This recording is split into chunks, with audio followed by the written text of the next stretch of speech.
fundamental law of focus in the new year.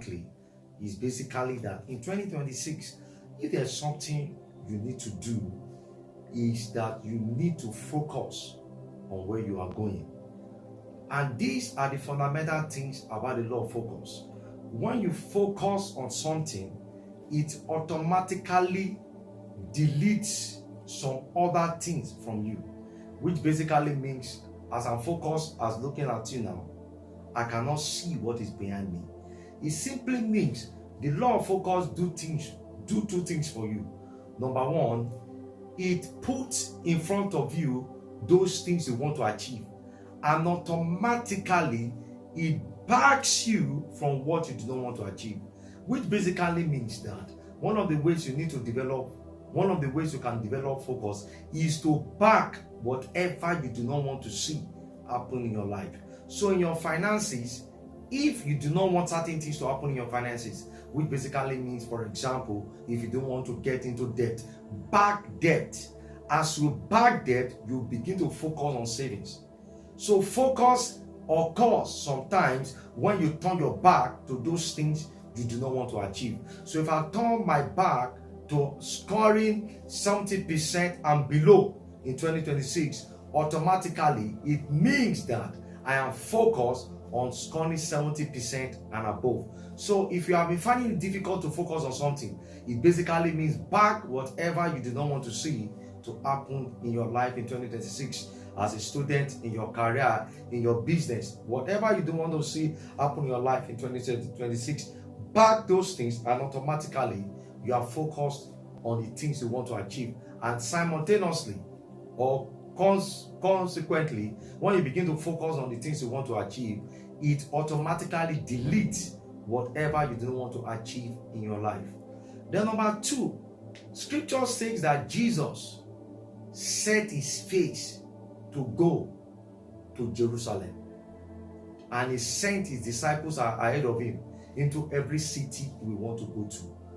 What does that mean? Jesus was here to go to Jerusalem, but scripture says he set his face to go to Jerusalem.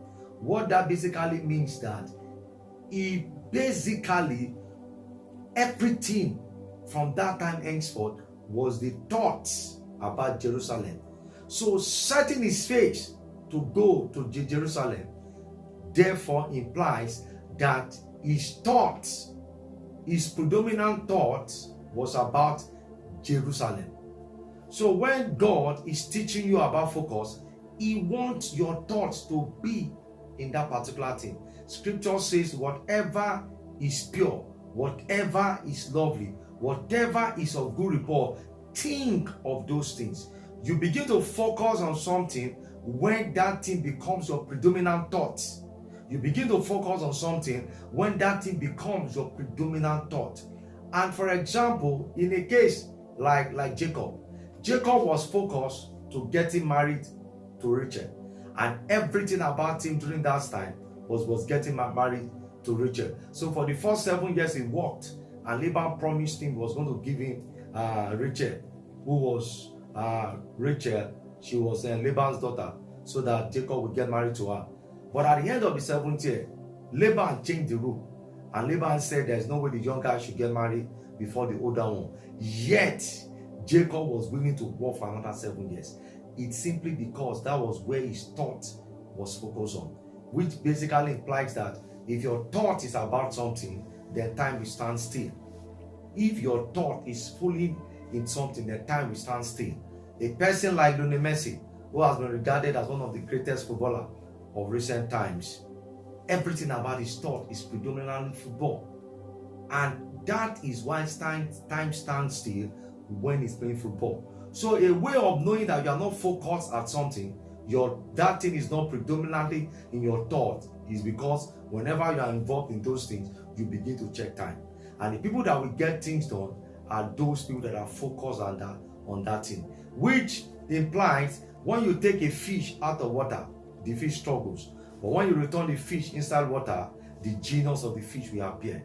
Time stands still when a fish is in that water. So in 2026, find that thing that you are not bothered about time when you are doing those things. And those are the things that have the chance of helping you to focus.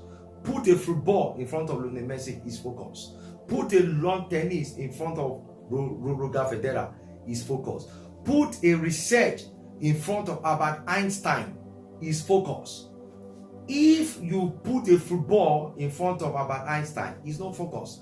Perhaps one of the reasons you have not developed adequate focus is what you are putting in front of you is not something that resonates with what you have on your inside. Then number 3, one of the things about focus, and when you begin to challenge your thoughts in a particular area, is that you begin to find useful forms of things that apparently up to that time were lying fallow. You begin to find useful forms to certain relationships. You begin to find useful forms to certain tools. So those things that you have been doing those things at the surface level will begin to find its usefulness when you are focused at something. For example, one of the things I do is to sell agricultural produce, and you cannot imagine that now I've been able to make relationship with so many people. Up to the time I started selling agricultural produce, I really do not see the usefulness of that relationship beyond a platonic level.